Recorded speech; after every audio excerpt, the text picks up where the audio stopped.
Speaker. Thank you. House Leader.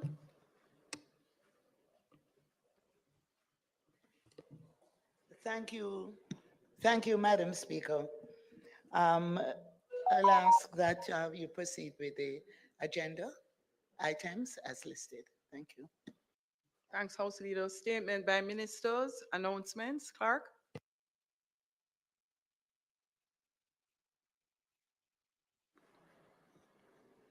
Laid on the table of the House are the following: annual reports of the Southeast Regional Health Authority for the years 2011-2012, 2012-2013, 2013-2014, 2014-2015, and 2015-2016, along with their related ministry papers numbered 17, 18, 19, 20, and 21 of 2024, respectively. Annual report of the Court of Appeal of Jamaica for the year 2023, along with ministry paper number 22 of 2024. Integrity Commission's investigation report into concerns that Ms. Ava Williams, manager of Jamaica Customs Agency, failed to file her statutory declarations with the Commission for the years 2018 and 2019, along with its indicative ruling. Thank you, Madam. Thank you. Bills brought from the Senate.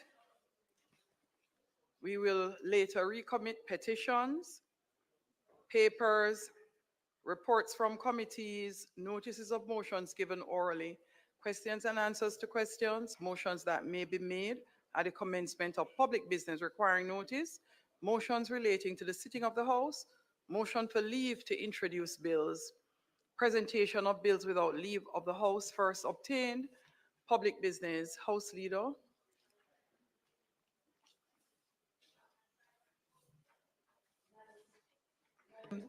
Madam Speaker, today it is our intention to continue the sectoral debate with contributions from the Honorable Delroy Chuck, Minister of Justice, and the Member of Parliament for St. Andrew Northeastern, and the Honorable Floyd Green, Minister of Agriculture, Fisheries and Mining, and the Member of Parliament for St. Elizabeth Southwest. Thank you, Madam Speaker. Thank you, House Leader. We invite first to his feet the Minister of Justice.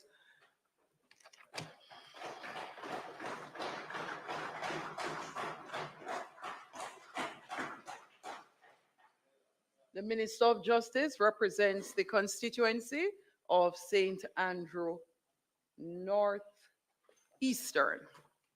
Minister. Thank you very much, Madam Speaker.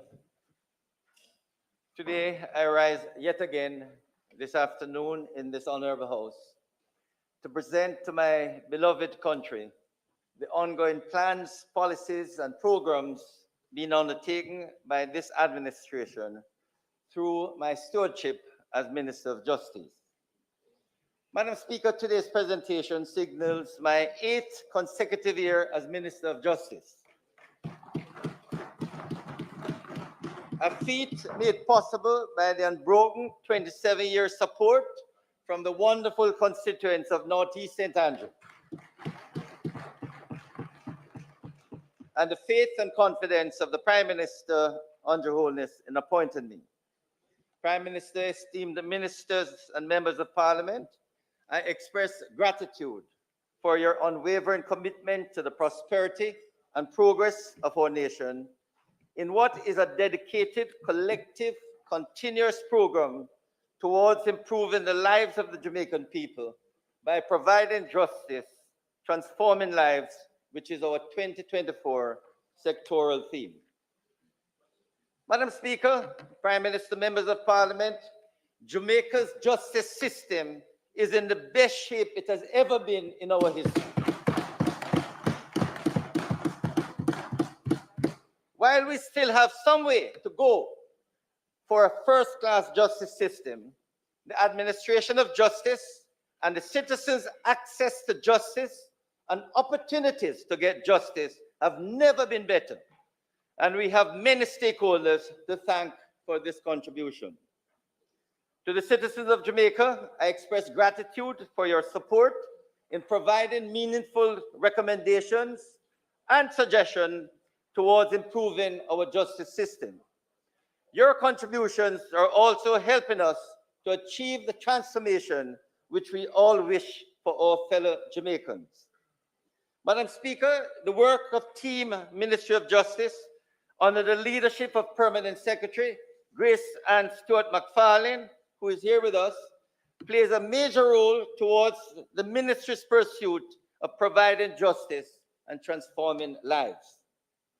Madam Speaker, as we chart the way forward to make justice even more easily accessible for all, I pause to express sincere appreciation to the judiciary under the guiding hands of Chief Justice, the Honorable Mr. Justice Brian Sykes, and the team at the Court Administration Division. Madam Speaker, our justice sector continues to provide excellent service, and special kudos are in order for the following. President of the Court of Appeal, the Honorable Mr. Justice Patrick Brooks, judges of appeal and their support staff, the Supreme Court and Parish Court judges and their staff, who provide the necessary support for the Chief Justice to deliver timely justice to all who seek remedies or otherwise within our courts. The Attorney General, Dr. Derek McCoy, and his team, the Solicitor General, Mrs. Marlene Aldred, and her team, the Director of Public Prosecutions and her wonderful team, the Director of Court Administration Division, Mrs. Tricia Cameron Anglin, and her team. She's here with us. Executive Director of the Legal Aid Council, Mrs. Diane Watson, and her team. I think she's also here. The Chief Executive Officer and Administrator General, Mrs. Stacey Ann Carty, and I think I saw her here too. Huh? Everybody. Our valued stakeholders from several sectors to include civil society. Special mention, Madam Speaker, must also be made of our international development partners, which include Global Affairs Canada, United Nations Development Program, Foreign Commonwealth and Development Office, United States Agency for International Development, United Nations Children Fund, Government of Rwanda and the Rwanda Corporation International, International Narcotics and Law Enforcement Section in the United States Embassy, and the European Union delegation to Jamaica. Madam Speaker, we thank our other partners and stakeholders, including the custodians, the justice of the peace, and citizens whose collaboration, feedback, and support have been invaluable in ensuring that the ministry's priorities align with the needs and aspirations of the Jamaican people whose lives we continue to transform. Madam Speaker, as I travel through the nook and cranny of Jamaica, providing justice and transforming lives, I am blessed to have by my side Close Protection Officer, Sergeant Howard Hamilton, and driver, Mr. O'Neill Ennis. On the political side, I extend sincere gratitude to my two councillors, Councillor Joy Cottrell and Winston Ennis, my hardworking team in Northeast St. Andrew, who remain alongside me in the political vineyard. And many of them are here this evening, Madam Speaker, attending to the needs of the constituency and ensuring 6 consecutive terms as Member of Parliament. Finally, I thank my dear wife, Patricia, and my family who put up with me as I work diligently in ensuring that all Jamaica enjoys a first-class justice system. Last but not least, I must acknowledge the resilience and fortitude of the Jamaican populace, whose unwavering spirit continues to inspire us in our pursuit of social development and natural resilience, guided by our 2024 mantra, providing justice, transforming lives. Madam Speaker, I am so proud to announce that the wheels of the justice system are on the right path and are rolling at the best rotation possible for transforming the lives of all Jamaicans. I can now say, Madam Speaker, and repeat, that Jamaica's justice system has never been in a better shape in our history. Just about any Jamaican who needs justice services can have access and delivery of these services. Jamaicans can easily get assistance within a short geographical space and with just a phone call away. Anyone can call 888 Justice, that is 888-587-8423, and access any justice service in a matter of hours and get legal advice. They don't have to take justice in their hands. They can get assistance. Madam Speaker, under this government, So and with the must support of the Ministry of Finance and Public Service, which has provided the resources, we can proudly say that the Andrew Holness-led administration has brought the justice system and a path to a first-class and world-standard justice system. This is something, Madam Speaker, like that serious all Jamaicans research can now, indeed be proud and you of can't stand as by we're your own, you providing want standing justice at the and Privy transforming Council. lives. Seriously, oh. Madam Speaker, during the financial year 2023 to 24, the judiciary made significant progress towards improving its justice delivery to the public, especially in the area of case clearance rate. This is a worthy achievement, Madam Speaker, which I will detail in part shortly. The Ministry of Justice is committed to achieving a world standard justice system, and we can proudly say that Jamaica now has one of the best court systems in the region and favorably compares with the best court systems in the world. Madam Speaker, under the stewardship of Chief Justice, the Honorable Mr. Justice Brian Sykes, who has just completed his first four-year strategic plan for the year 2019 to 2023, there have been remarkable achievements across all levels of the courts. In particular, the parish courts are now effectively backlog-free. Madam Speaker, this is a major achievement. The statistics show that less than 2.5% of the cases are in backlog, which means these cases, all civil and criminal, which means these cases have not been tried in 24 months. To put it differently, Madam Speaker, approximately 98% of cases are completed within 24 months. Close to 90% of all the cases are tried and completed within 12 months. This, Madam Speaker, is an outstanding achievement of which Jamaicans can be extremely proud. It means, Madam Speaker, that when they go to the parish courts, they can get their matters adjudicated in a timely manner. Madam Speaker, the likelihood is that before long, 100% of cases will be tried and completed within 18 months in the parish courts. Indeed, Madam Speaker, going forward, the parish court's mission is to complete simple cases within 3 months, standard cases within 6 months, complex cases within 12 months, and all cases within 18 months. When achieved, Madam Speaker, and it will be soon, Jamaica's court system will rank amongst the best, the very best. Madam Speaker, over the past years, the Court of Appeal's clearance rate has peaked over 100%, to 111% in 2022 and 118% in 2023. This means, Madam Speaker, that of every 100 new cases filed, 111 or 118 have been completed. Madam Speaker, to understand, although increased cases are coming into the parish courts, into the Supreme Court, into the Court of Appeal, both the parish courts and the Court of Appeal have been able to complete more, that is over 100%, than actually coming. So for every 100 cases that come in the Court of Appeal, 111 or 118 cases are actually completed. And we expect, Madam Speaker, that this steady improvement will continue. Regarding the backlog in the Supreme Court, the clearance rate is not yet 100%, but it is now 76.5% in 2023.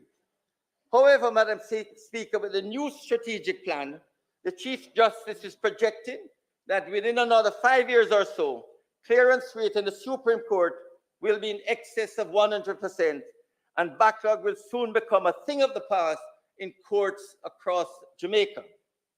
Madam Speaker, the Chief Justice has embarked on a new strategic plan for 2024 to 2028, which can be accessed on the website of the Supreme Court.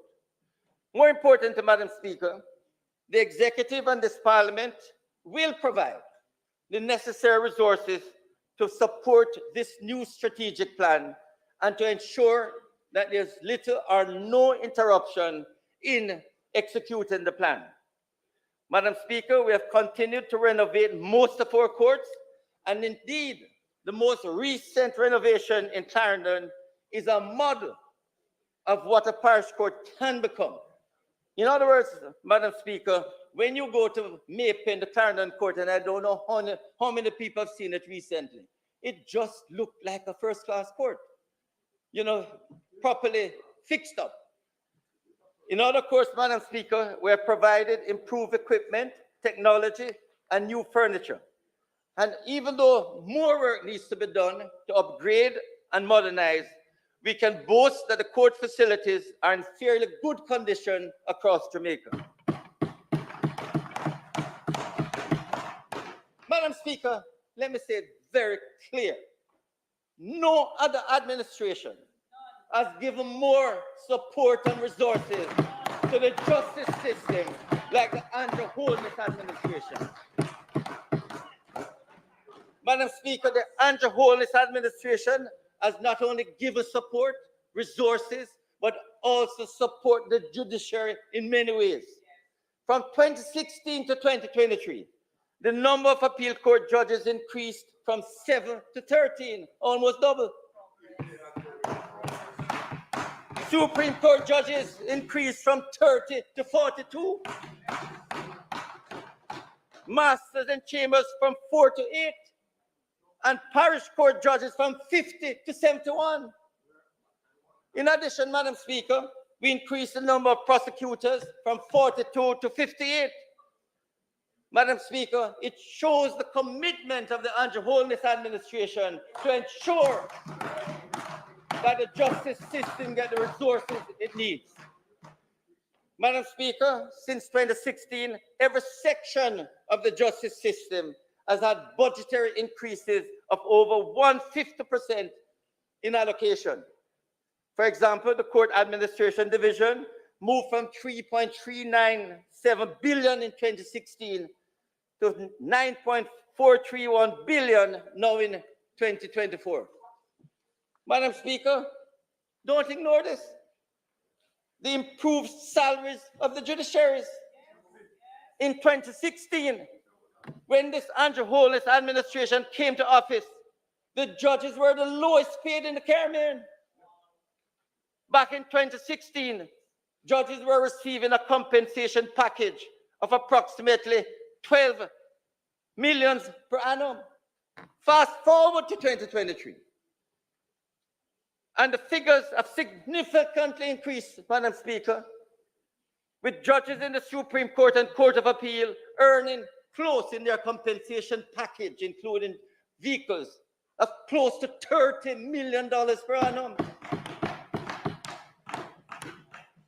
After 8 years, Madam Speaker, we can now say members of the judiciary are among the best paid in the region outside of the Cayman Islands. Madam Speaker, the judiciary are appropriately compensated, deserve their salary. And all we will continue to ask of them, they continue to be as productive as they have been over the last few years. What is interesting, Madam Speaker, the judiciary have got so much support from this Andrew Holness administration, their salaries. In the three arms of government, the executive, the parliament, the judiciary is the best paid. And I can tell you, at the Supreme Appeal Court level, the judges earn much more than ministers and prime minister. At the parish court level, they would earn much more than members of parliament, and that is likely to be adjusted soon, I hope. That is the parish court judge's salary. It is essential to understand, Madam Speaker, that these improved compensation packages align with what is happening in the public sector. They reflect the exceptional performance of our judiciary, which has elevated our court system to be one of the best in the Caribbean and one which resonates with global best practices. Madam Speaker, we continue to improve all the courts, and shortly we will be putting in solar panels. We have started at the Sun Street and the halfway tree courts, and we hope to put solar panels in most of the courts across Jamaica. This, Madam Speaker, will ensure that we move towards the greener environment which the government is pursuing. Madam Speaker, the ministry is well aware of the challenges facing the jury system. We have had several discussions with our stakeholders on ways to improve this important arm of justice. I am pleased to announce, Madam Speaker, that Cabinet has approved an increase in the stipend for jurors. Each juror whose name is called for any circuit will be paid $2,000 for each day that juror attends circuit, or 2,000. Jurors who are impaneled and who serve on a case will now get 6,000 instead of the present 2,000, a 200% increase. Madam Speaker, this is necessary because a lot of jurors, especially in the rural areas, have to take taxi from way in the hills down to the town. They spend money to get there. Yes, sometimes they're not empaneled. So we think it's appropriate that once they are served with a summons to come to court and your name is called and you're there, you can be reimbursed $2,000. If you serve for the day, you'll get 6,000.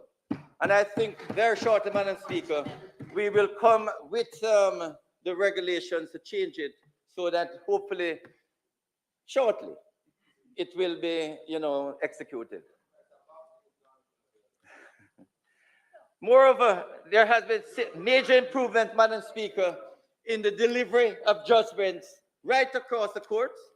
Most judgments are now delivered within 6 months, and that is something that we can be proud of.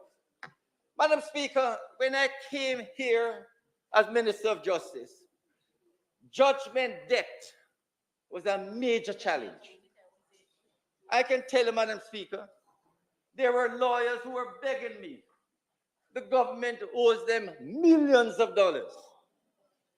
And I thought, Madam Speaker, it's unfair. They get the case settled, they have a judgment, and yet they couldn't get their money.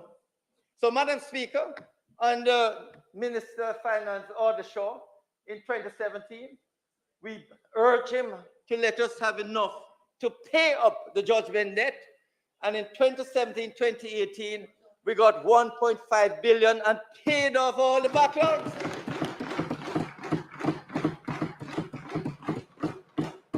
And what is important, Madam Speaker, is since then, every completed or settled case, we have been able to pay. So no one can say that they win a judgment or they have a settled claim and they don't get paid. Indeed, Madam Speaker, 2023, the government provided us with $750 million to pay judgment debt. We paid out $530 million for all infractions and returned $220 million back to the government. We want to make sure, Madam Speaker, that when people sue the government for whatever infractions, that they get their money. And under this administration, we have done it for the last 8 years. And indeed, the Ministry of Finance, the government has provided us with 680 million this year. Last year we paid 530. So people have suits against the government. Talk to the Attorney General's chambers, settle your matter, because once you settle, we can pay you. The money is available. Madam Speaker, there was also the case when I came to government that persons who did legal aid matters, many lawyers kept telling me how they're owed hundreds of thousands of dollars, millions of dollars, and they weren't paid. What I can tell you, Madam Speaker, is that since I've been Minister of Justice, every single lawyer who has done work for the government has got their money. All the gang trials, they come and they plead how much they need to do these gang trials, we settle, and not one of them can say they didn't get their money. Every single lawyer who has done cases for the government due to counsel have been paid. And I say, Madam Speaker, I want to thank Mrs. Diane Watts, who is here with us, who has done an excellent job at the Legal Aid Council in ensuring that we have enough lawyers empaneled on the legal aid roster so that people who need advice, people who need representation in the courts can get it without any problem. And as soon as the case is finished, they send in their certificate, they can be paid. You know, interesting, Madam Speaker, for the last 3 years, come January, February, I have to ask Mrs. Watson to call the lawyers and make sure them sending their bills because we have money, we want to pay them the last 3 years. So every single one has been paid. And we are proud of that, Madam Speaker. But more so, the Legal Aid Council has, the Global Canada gave us two additional buses. So we have 3 buses. We use these 3 buses to go right across Jamaica, schools, various events, and I've traveled with them across all the parishes so that they can provide legal advice. Anyone who needs any legal information can get it from them. And so, Madam Speaker, we have increased the number of duty counsel who have been empaneled. And I can say, Madam Speaker, that everyone now who needs a lawyer at the police station, a duty counsel, or one in court, they just need to call the Legal Aid Council and they're provided with an attorney. Madam Speaker, in 2016, we paid out $156 million for legal aid services. And last year, it more than doubled. We paid $381 million to attorneys. And Madam Speaker, the payments to the lawyers have actually doubled. So, be on the roster, can now speak to the Legal Aid Council and get on the roster. Madam Speaker, I'm extremely proud to announce to this Honorable House that with the assistance of some key partners, Global Affairs Canada and UNDP, the Legal Aid Council was able to assist 300 persons living with disabilities to access justice services, which they would not normally be able to access. This was at the inaugural Legal Aid Fair for the persons with disabilities held at the Harmony Beach Park in Montego Bay. Madam Speaker, we are providing justice and transforming lives. Madam Speaker, with the enactment of the Disabilities Act 2014 and our focus on equity, access, and participation, the Ministry of Justice remains committed to reaching the most vulnerable among us. We have been making representation for mentally challenged inmates within the prisons and who have been locked up for many years. And last year, the council assisted in getting 2 mentally ill inmates released. And shortly when you get the booklet, you will see how the families were so happy that their father or grandfather, who was in custody for 30, 40 years, have been released and now living with them. So, Madam Speaker, apart from that, the council has implemented training sessions in the Jamaica Sign Language for attorneys to address the gaps that exist and to reach persons living with disabilities, specifically the deaf. This, Madam Speaker, is providing justice and transforming lives. Madam Speaker, the Office of the DPP has done a tremendous job in prosecution over the past many years. They have done some very high-profile cases of varying complexities and lengths. We can't ignore the gang trials. We can't ignore some of the high-profile murder case, the Beatrice Stout McDonald, Shanika Gray, and recently the Collymore case, where the prosecution, Madam Speaker, it was so good to hear the families of the victims speaking about how well the DPP office did in prosecuting the case and the confidence that they show in that. What is interesting, Madam Speaker, is that the DPP has been able to use the plea bargaining act to get many of these convictions so that persons who may have participated in the activity, the criminal activity, were able to plea bargain and agree with the DPP to be able to give and present evidence. And I hope, Madam Speaker, that more of this will be done. Madam Speaker, the prosecutorial service in Jamaica is easily the best in this region. And it is recognized by other jurisdictions who invite members of the DPP to make presentations.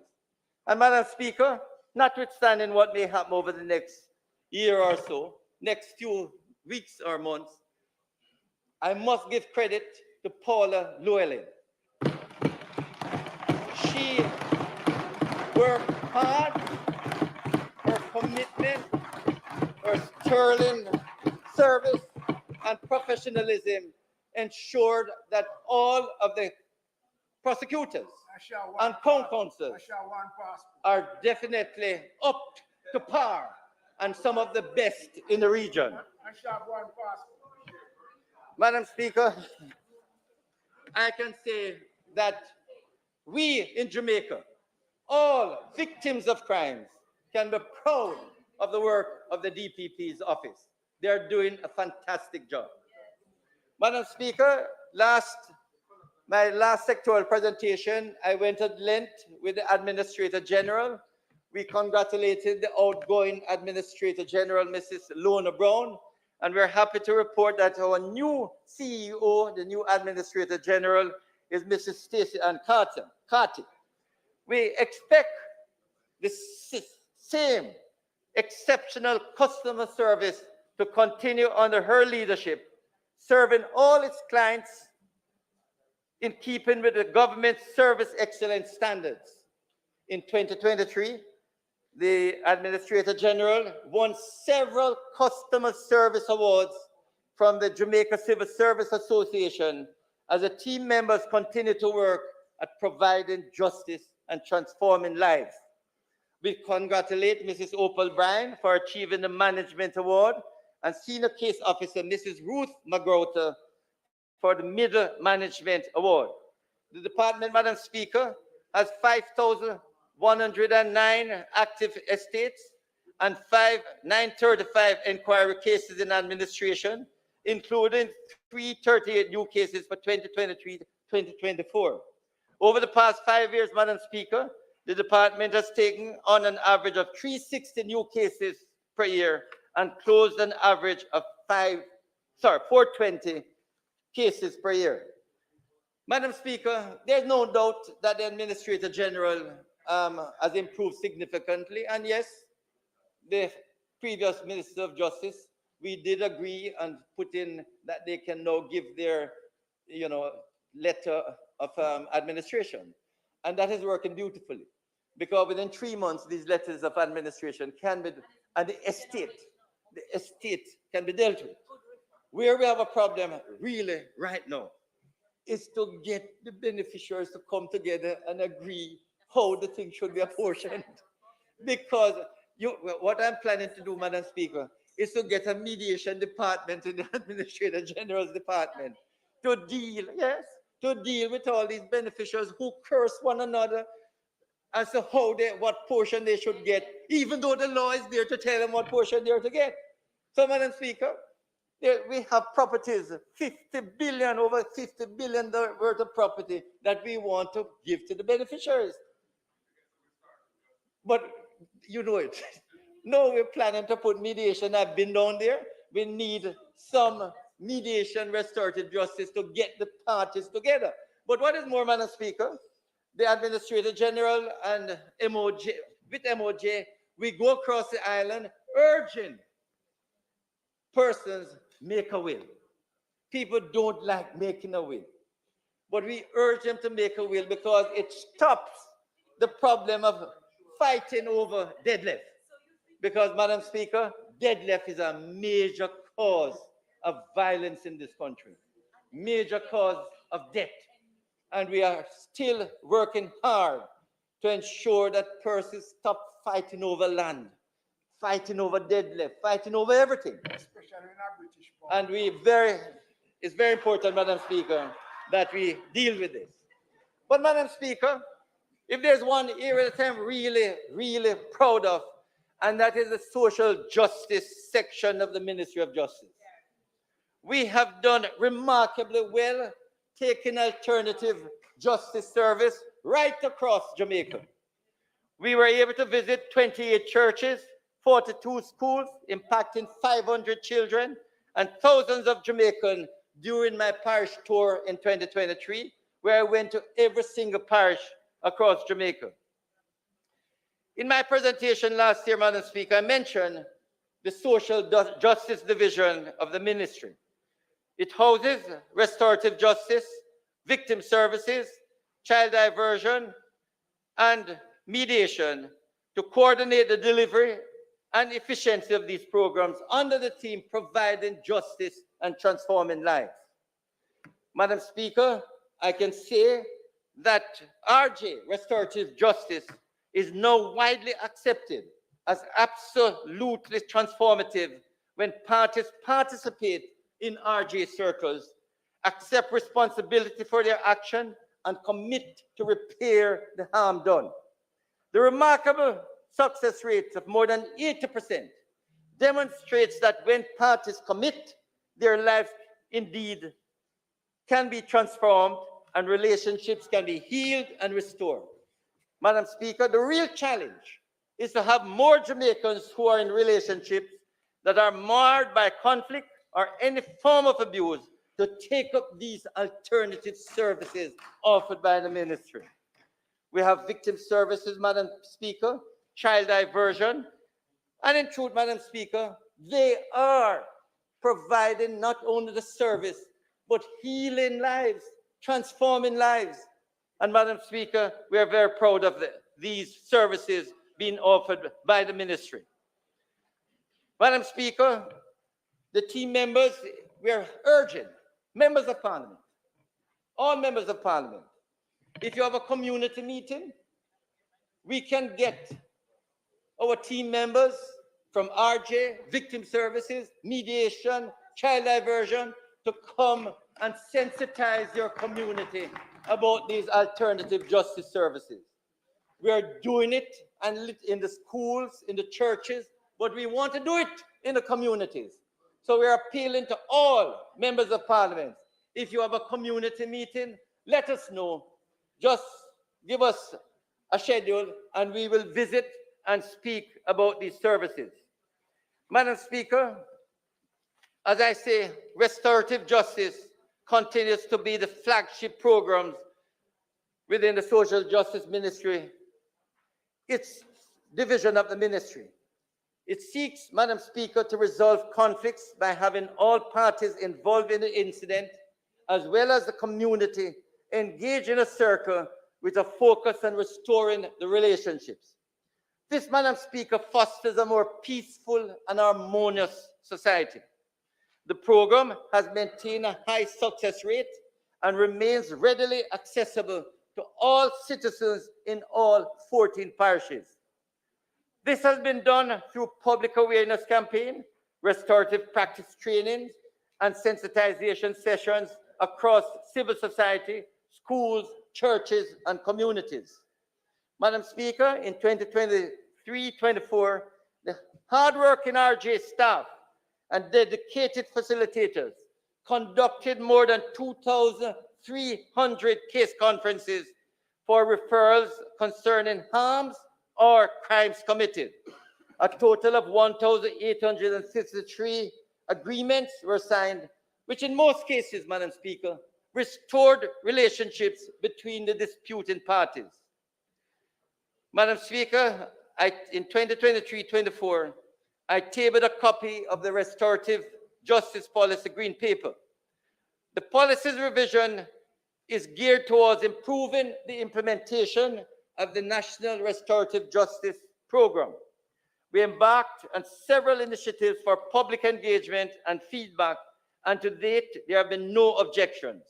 I'm looking forward, Madam Speaker, to tabling the white paper during this financial year with a view to have an updated Restorative Justice Act shortly thereafter. Madam Speaker, we recognize that if we are to make major strides in curbing maladaptive behaviors and promoting talk it out, don't fight it out culture, we must strengthen the partnership with our churches and schools. Through these partnerships, we have coordinated more than 3 8-to-1 restorative practices trainings. These sessions have benefited over 8,707 school administrators, parents, and students, individuals from faith-based organizations and other key stakeholders from the private sector. Madam Speaker, as we commit to continue building positive relationships among students, staff, and parents, we have signed a second MOU with the Ministry of Education to continue the delivery of restorative justice in schools. Madam Speaker, we are ensuring that restorative justice remains a solid alternative for Jamaicans to resolve conflicts with 400 trained facilitators, with another 140 in training, and more than 20 justice centers island-wide. Madam Speaker, I want to introduce, if you look at the inside cover of your booklet, you will see Bishop John Thorpe. Bishop, just stand up for me, please. Huh? With your leave, Madam Speaker. Now, Madam Speaker, Bishop John Thorpe is a man who grew up in the church. He does mentoring, counseling, and assist parties to, get along. But Bishop John Thorpe had a problem with his son. And for years, they never spoke. And Bishop John Thorpe heard about restorative justice and decided to get the facilitator to speak to the son, and they were able to get into a circle. And Madam Speaker, Bishop Thorpe will tell you now, he and his son, after years of not speaking, now speak 2-3 times per day. And he's here, Madam Speaker, because he's now the best advocate of restorative justice. He tells everyone who have conflicts that they should really go to the restorative justice facilitator to heal the conflict between them. Thank you, Bishop. So, Madam Speaker, this is a program that works. The main challenge is to get persons, whether they're in their bedrooms or in the homes, in the neighborhoods, you have a problem. Get a restorative justice facilitator to help you to heal the problems. Madam Speaker, the other area is child diversion. And Madam Speaker, the child diversion is a success story because we have been able to get a number of children, hundreds of children, mentored, counseled. We have been able to do psychological assessment of these students. And what I can tell you, Madam Speaker, that they are able, 70% have been able to get mentors and the success rate is tremendous. And you will see in your booklet at the relevant page, Madam Speaker, testimonials from children who say that after this child diversion program, they are now able to see the light. They are now able to come out of their shell. And what has happened, Madam Speaker? The demand and the success is so much that we are now doubling up the number of child diversion officers across the island. Madam Speaker, victim services is another area which we cannot ignore. When we seek to manage conflicts by implementing preventative measures that will reduce the escalation of violent behaviors, it is important that we do not forget the victims of crime. What is important, Madam Speaker, is for these victims to visit the victim service office in the parishes. When you have been abused at home, you suffer from a crime, I beg of thee, do not sit at your house and think about revenge and employing contract killers to go and take it out on the offenders. Visit the victim service office and discuss with the councillors, because, Madam Speaker, many of the crimes occurring in this country is because of revenge and retaliation. We are urging the victims of crimes, of abuse and so on, go to the victim service offices, get some support and counseling, and where appropriate, we refer the victims and hopefully the offender to restorative justice. Madam Speaker, we cater to many children. Unfortunately, with the help of the Warnot Group, sponsored by the United States Aid, we now have 2 child-friendly spaces, one in Manchester and one in Portland, which were opened last year. These, Madam Speaker, are very important because these children, we are trying to keep them away from the formal court system, and hopefully they are able to give their evidence from these child-friendly spaces. The other area, Madam Speaker, which is of great importance, is mediation. Mediation is a conflict resolution tool that allows disputing parties to discuss their grievances in the presence of a neutral third party who is a certified mediator in order to arrive at a jointly agreed solution. Madam Speaker, former president of the Jamaican Teachers Association said, there's too much anger everywhere, and we're going to try to fix that and get rid of it. Mediation and conflict resolution are critical. I agree with that, Madam Speaker. We need, when there's conflict, some form of conflict resolution, and mediation is another, like restorative justice, to really get the parties together to resolve their problems. Councillor, the minister's time for speaking has expired. Madam Speaker, I now ask that the standing orders be suspended to enable the minister to continue his speech to its conclusion, notwithstanding is the that- time limit on speeches. Question is that minister be allowed 20 minutes to complete his presentation. Those in favor? Those against? The ayes have it. Minister, 20 minutes. Thank you very much, Madam Speaker, and thank you very much, colleagues. Madam Speaker, we are pushing for mediation. Last year, we have now doubled the fees so that in the parish courts, if parties are referred to mediation, especially in civil and family cases, and they can't afford a mediator, the Ministry of Justice is now providing doubled from 10,000 to 20,000 so that both parties, if they can't afford it, can go to a mediator, and this has worked. Having paid out 10,000 in the past, Madam Speaker, in this fiscal year, we are now paying out 20,000 instead of 10,000. Last year, we paid out 9.2 million, and it may be we were happy to pay out more once we can get mediation to resolve the disputes and reduce the burden within our courts.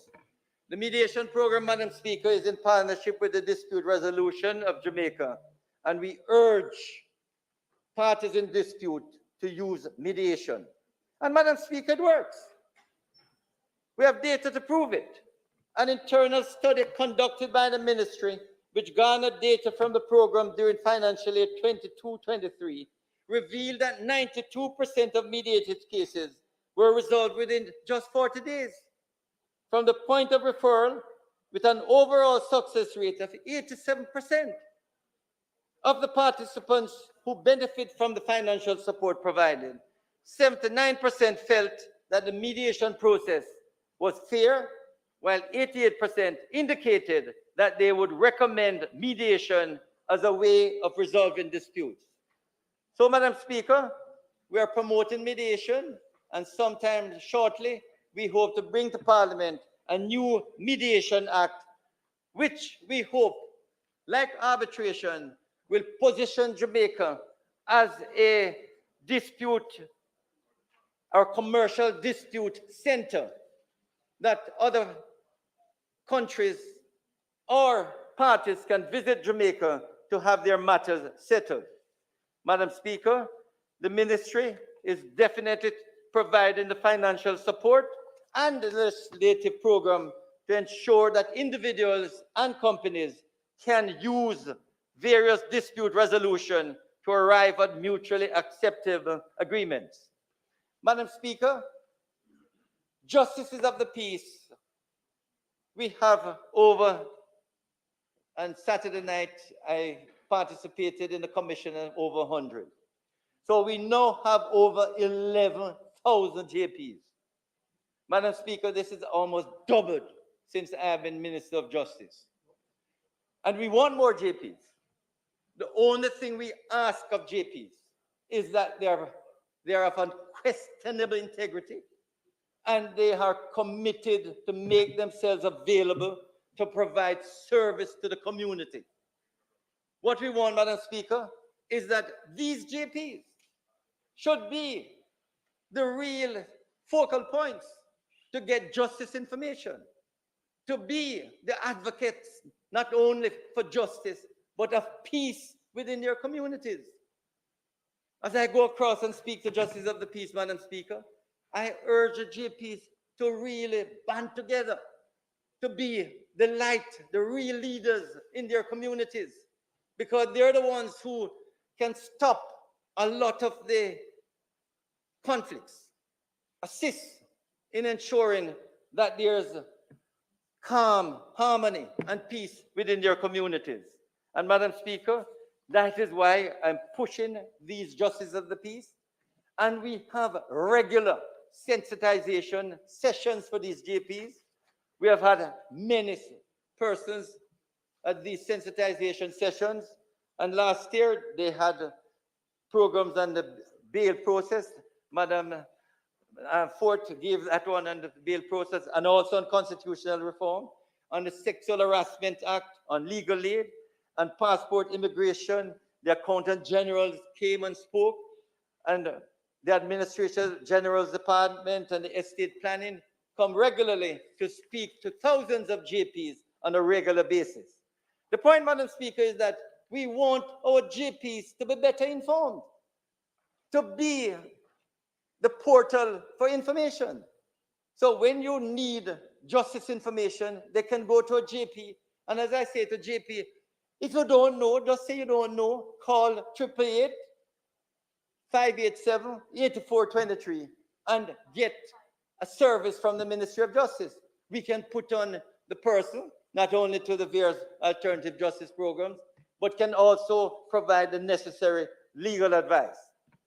Madam Speaker, when I came in 2016, we had only 56 notary public. I'm pleased to say we have almost doubled them now. We have 109 notaries right across Jamaica. And I think this is important, Madam Speaker, because people sometimes ask, how can I find a notary? And in the past, it used to be a closed shop. But now we have doubled it, and we hope to appoint even more. Another area, Madam Speaker, is expungement. And this is an area sometimes of great, great concern. A number of persons apply for expungement, but we have limited it to a few cases, and also the sentence must not be over 5 years. Madam Speaker, it's an area that we are looking at carefully because there are many persons who have had a sentence over 5 years, sometimes 10, 12 years. They have served their sentence, they're in their communities, they have lived 20 years without any further conviction, and we need to really examine carefully whether those cases an expungement could be provided. It is a matter that I'm taking to Cabinet and have discussions before I take it to Parliament. Madam Speaker, I would like to thank Bishop Wellesley Blair, who served for 32 years as a member, the last 3 as chairman. Madam Speaker, an area that we provide Minister Clark with some funds at TAG are the marriage licenses. A number of tourists come here and get their marriage license and they pay, some money. 9,000 licenses were granted by the ministry, Madam Speaker, and it seemed to increase every year. And we 36 million was paid at TAG by the ministry. Madam Speaker, the Justice Training Institute, we would like to thank Mrs. Karen Campbell Basco, who faithfully led and served the GTI, and she moves now to the Administrator General's Department. She has done some good training of stenographers and also of the Justices of the Peace. And I want to thank her sincerely for the tremendous work that she did. Madam Speaker, technology is an area that over this fiscal year, we're hoping that with the help of Rwanda and Synergy, that we can move quickly towards a paperless system in the courts. We are hoping it can start during the course of this year and hopefully can be completed within a matter of another year or so. Madam Speaker, we want this integrated electronic case management system that pull together the police, the DPP, the forensic labs, and all the various departments of government with the court so that everything is done electronically without the need to have files and paper being transported or even being seen in the courts. Couple years ago, I went to Rwanda, Madam Speaker, and it's a pleasure to go in the court and you see no paper, no books. Everything is done electronically. Madam Speaker, in terms of the infrastructure, we have and will continue to improve the courts. My greatest disappointment is that we have not yet put in the courts in St. Catherine, St. James, Trelawney, Manchester. But these are still being worked on, Madam Speaker, under the PPP. But we continue, Madam Speaker, to improve the facilities and the ambience of our courts. As I intimated earlier, we will put in solar panels in all the courts. We have started at the Halfway Tree Court and also at Sutton Street. You can see on your screen, these are the panels at the Halfway Tree Court. And we're hoping that in June, they will be commissioned. And Madam Speaker, the likelihood is that they could save as much as 80% of the electricity cost, if not more. And we may be able, because they don't really open Saturday and Sunday, to sell back some to GPS. These, Madam Speaker, is what we are hoping can be achieved. So, Madam Speaker, one new court we hope that will be opened this year, and that is the St. Thomas in Morant Bay. The urban center is being developed. And that new court, Madam Speaker, will be hopefully opened in this fiscal year. In addition to the over 300 million that we'll be spending to improve all the other courts.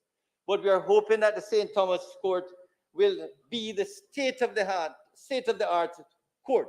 You know, Madam Speaker, when I went out there a month ago, I saw the court being built and I asked the contractors, when did you start? And they said, March. And I said, a year and you only go on the second floor? They said, oh, it's March this year. After about 2 months, they had gone to the second floor. And they planned to give us the court by September. By September. And all we have to do now is to fit it out. And hopefully, by early next year, it will be open. So that court, Madam Speaker, will be a state-of-the-art facility for transforming the delivery of justice in that part of the St. Thomas Parish. Madam Speaker, the legislative program is continuing, and Notaries Public Act, Mediation Act, and others will shortly be put in place. In conclusion, Madam Speaker, let me say that this Andrew Holness administration, with the help of Minister Clark, and I have to big him up because what I can tell you, everything we asked the Ministry of Finance for, we have got. And as I say,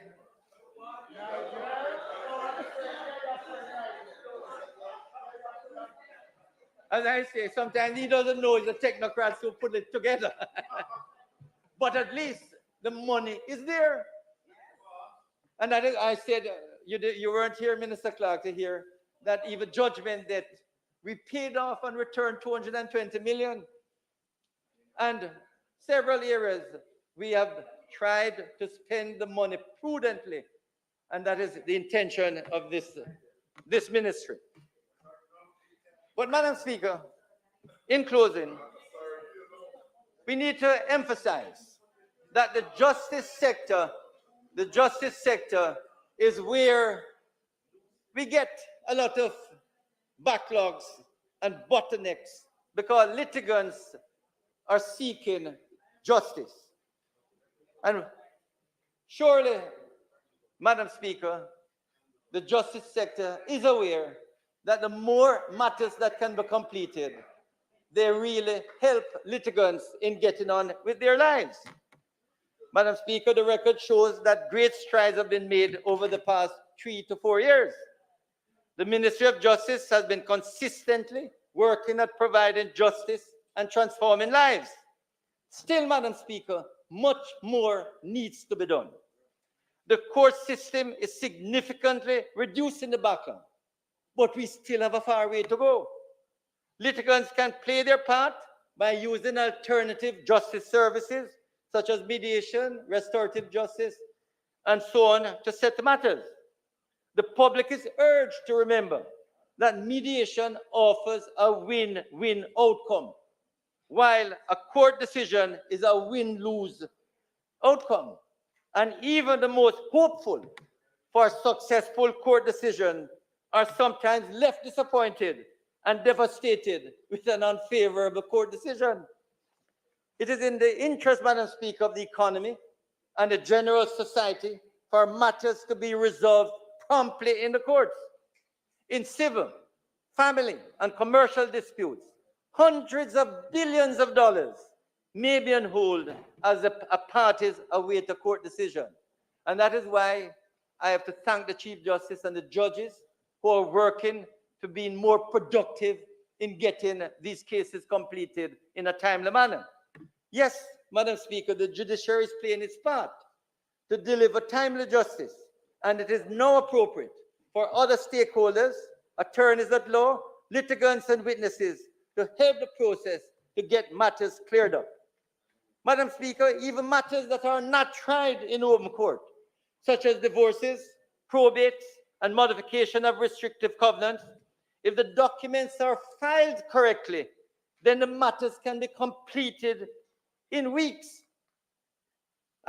or months rather than years. Indeed, Madam Speaker, many probates and divorces are now being completed between 8 and 20 weeks, and that should become the norm. There's no reason why a divorce or a probate should take longer than a few weeks, a few months. But Madam Speaker, because oftentimes the documents are not completed properly, referrals and the whole stretched out. And I know the Chief Justice is working hard. He and I had a discussion. Me sorry, but Uno did have to help me listen then liar because it would have too much for me one can news come tell Uno. Uno know what Delroy Chuck talk about? I'm not quite clear. However, just before I go, let me say to anyone who is confused with the ruling from the inquest with regards to Kevin Smith. These conflict resolution opportunities.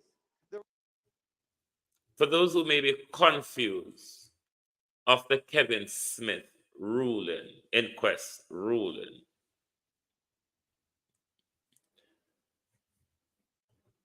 the court is not saying Kevin committed suicide.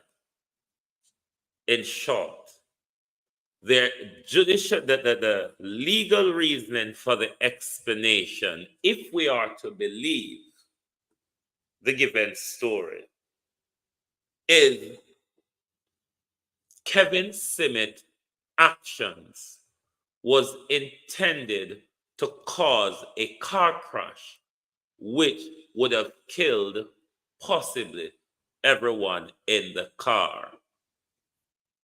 Thereby, the court reached that decision that Kevin Smith caused the fatal car crash to commit suicide. It is a legal reasoning.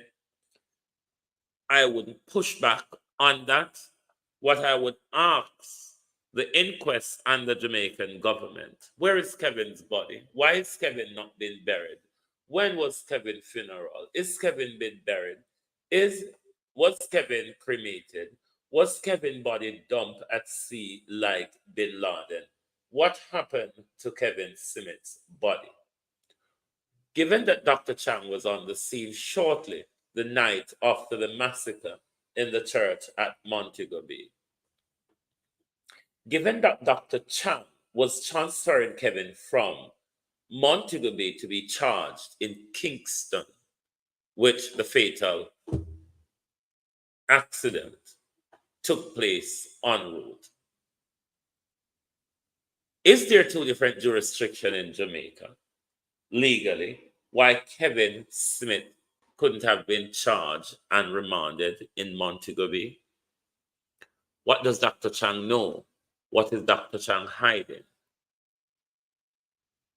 What was the connection between Dr. Chang and Kevin Smith? But just to say, I wouldn't push back on the finding of the inquest if the facts were allegedly given is to be seen as truth, then one would reach the finding that Kevin Smith's action was to make sure him and others or himself died before getting to Kingston. So on legal reasoning, the inquest would have come to that decision. So thank you all very much for being here. If I'm coming back tonight, it will be midnight. If not, in the morning. But we will see how it work out. But me one couldn't tell Delroy Chuck lie them. The hope of something with Delroy Chuck talk, me not have to carry it as news, come tell you. One of the day on our here for yourself. Whether it goes or not, the whole of us can judge for yourself. Especially those of you on the ground who accesses the Jamaican justice system.